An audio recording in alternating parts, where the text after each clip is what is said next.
Morning, everyone. Yeah, that's the phone. Sometimes it does one thing, sometimes it does the other. It's Thursday, January 23rd, 2020. It's a meager -4 today.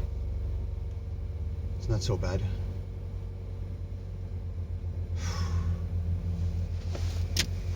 Long live the weekend.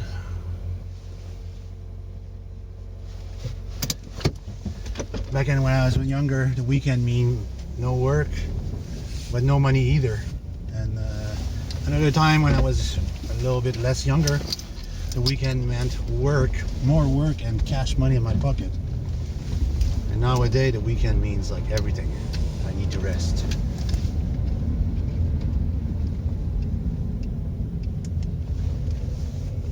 I can't wait for this situation to unravel and fix itself. Like at my workplace, there's my first work van, which is still a Dodge Caravan 2010. It's a little bit on the worn outside, but the engine runs great. It always starts without any issues. And I told my friend, my best friend, that we would, the company would eventually sell the van. That was in July last year. And then we went from one van to the other, the rental back to my van, the rental back to my van, and then it's like 3 months we've been using the rental. More than 3 months.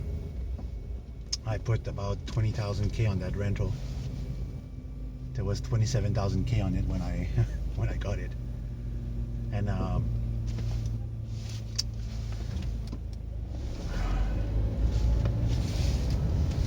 so now it's almost the end of January, and the van is still sitting in our parking lot doing nothing. And last year, around December, the holidays, I told my boss about it, the owner of the company. I say, do we plan to sell that van? Because I want it. And he said, like, why do you want the van? And I say, I was honest with him. I say, like, one of my friends, who is a pizza delivery guy, his truck is about to die, and this van would be a good replacement for it. And he didn't say anything. I told him, think about it, because I really need to buy that van. And it's been since a month now, and now we have something else on our shoulders that really take the focus out of this. But each time I have a chance to mention this, I try to remind him that that thing is wasting time there. You could sell that, you get rid of it. It's taking space in the parking lot for nothing.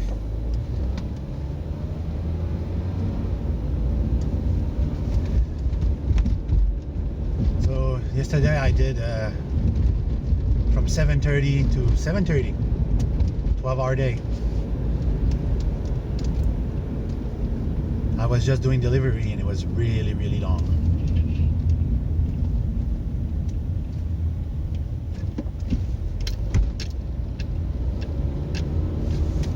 T'as-tu besoin de couper à travers les 3 voies? Crise de niaiseuse.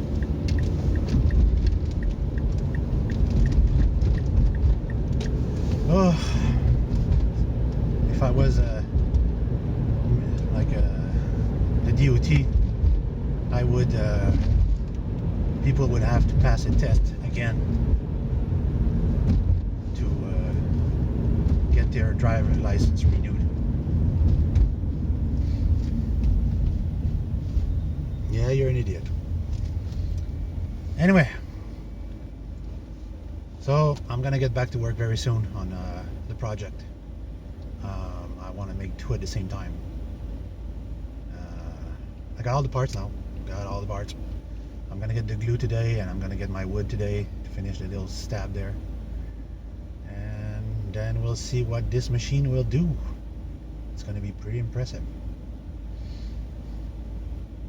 What I want to do is, like, I want to put 2 magnets with transformator wires on each side, so they make rotating magnetic field. So we'll see what that gives. It's like the user is gonna have to hold it like this.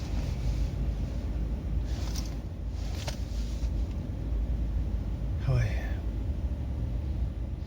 I have orders on the internet and like it's just taking forever.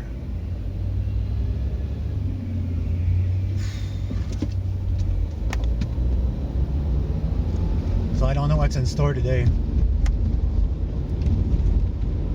I have a few pickup to do, and the rest I don't know. There was nothing planned for this Thursday. I'm gonna have to check around my my work order and see what's ahead.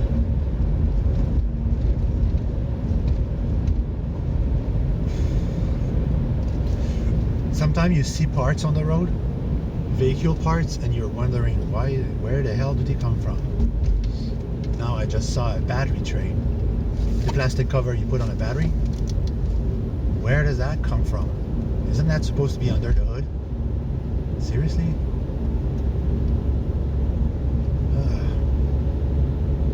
When you go in Germany, back in the day, when I was traveling to Germany often, the side of the road was neatly trimmed. There was no garbage anywhere. Even on the highway, there was no garbage on the highway. It was clean all the time. Here in Quebec, it just got worse in the last 20 years. Every year the pollution gets worse. Tires everywhere, coffee cups everywhere, cigarette butts everywhere, bags of garbage everywhere. Just, I don't say you see them every instant, it's just you see them once in a while. That somebody has garbage in his car, and instead of throwing it away at a gas station, they're gonna throw it away outside. Or a coffee cup. They're drinking their morning coffee cup that they bought at the Tim Hortons, and they throw it outside. How hard it is just to bring it to work.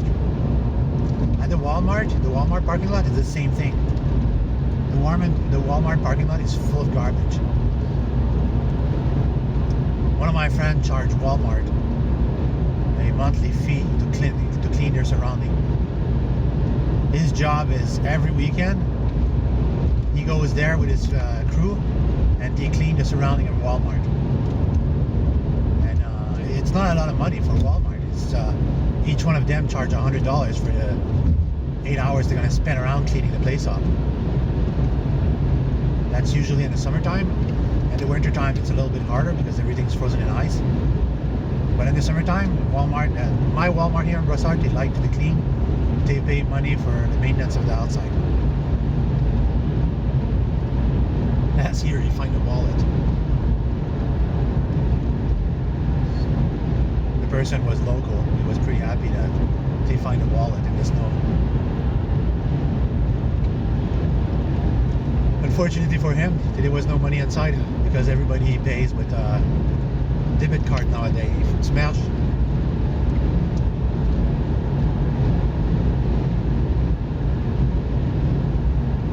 This is the, I don't know for you who drive on the road as often as I do, people merging on the road, oh my god, it's such a cancer.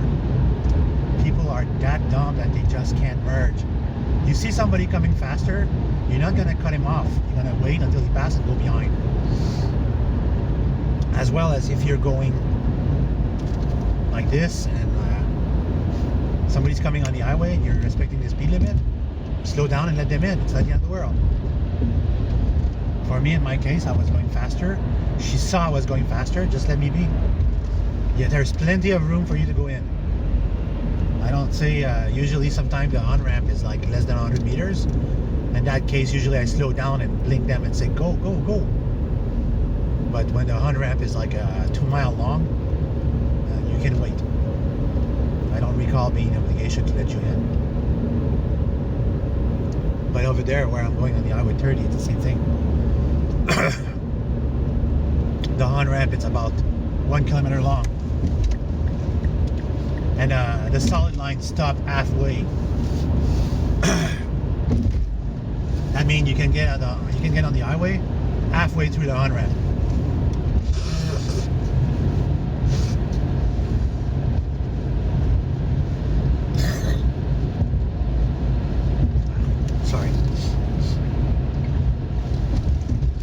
what I was saying when you have a cold.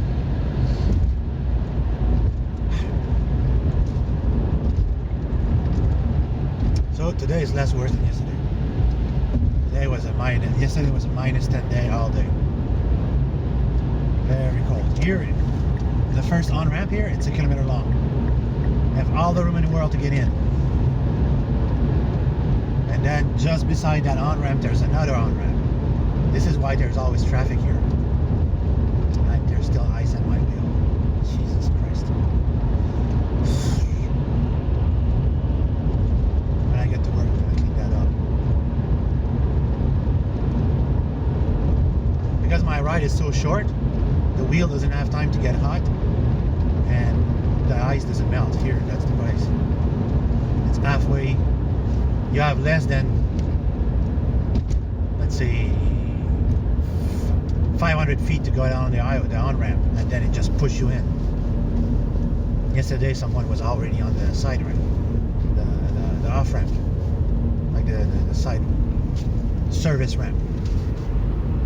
The person was on the service ramp because the person on the road didn't want to let them in under any circumstance. But this is what I find stupid. It just, I don't write that enough on my Facebook. I don't write it on Tumblr because nobody drives on Tumblr. Very few people. Very few people of all the thousands of people that follow me actually have a driver license.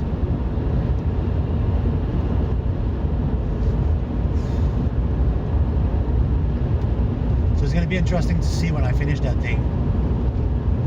The combination of a frequency antenna that's going to pulsate on about 30 to 60 hertz, and then magnetic field, the crystal quartz, and the headband. All of these combinations together, what will it do?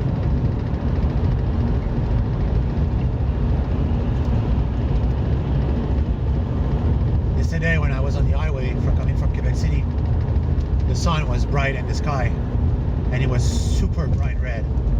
Like literally I never saw the sun like that in my life.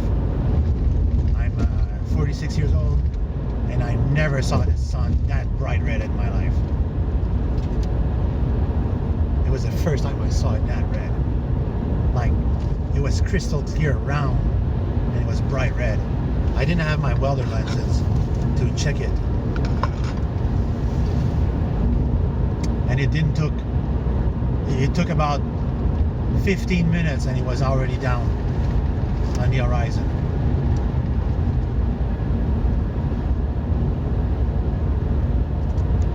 So it was quite impressive. I called my mom and I say like, Mom, can you check if you see the sun? But here in the South Shore, it was all gray. You didn't see the sun or anything. It was quite weird.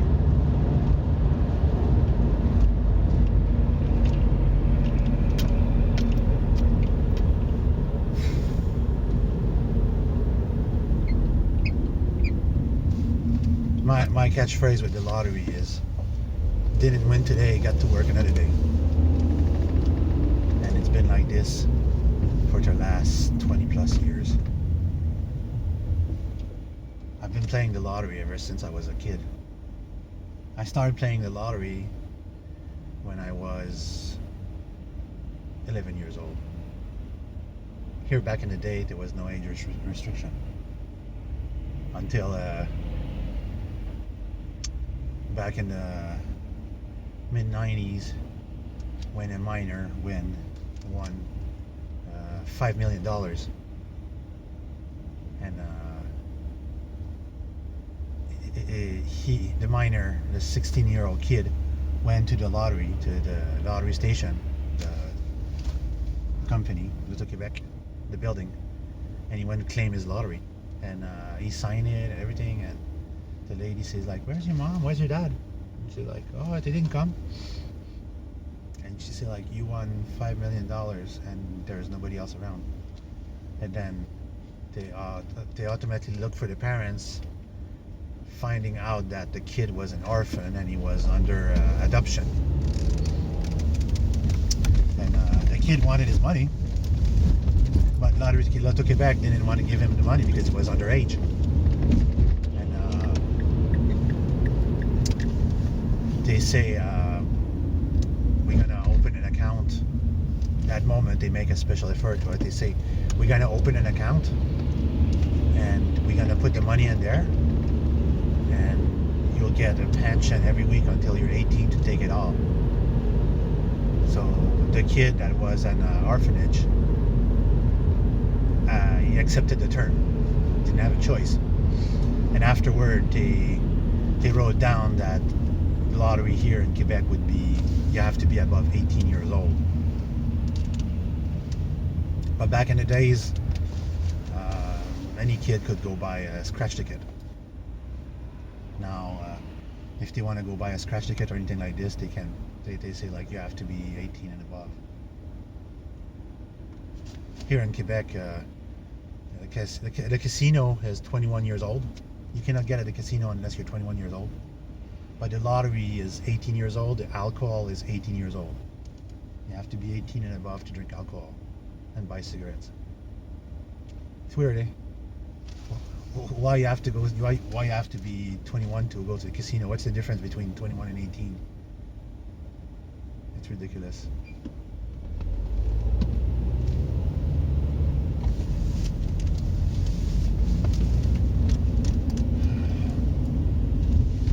Not much to talk about time travel.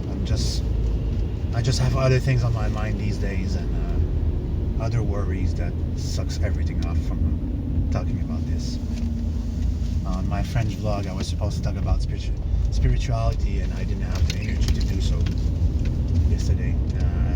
There's a lot of topic I want to talk about and keep explaining on, and I just didn't have the energy to. There was just too much driving to do. Sometimes people say like, oh, you just sit in your truck and you just talk. But you know, when I'm driving, I have to focus on driving, and I have to focus on what I'm saying and try to think about what I'm saying, and I want to explain.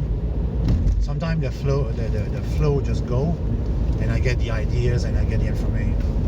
I get what I want to say, but some other times it's like I'm just too tired, and driving is automatic for me. I'm just too tired to think about stuff to talk about and be interesting.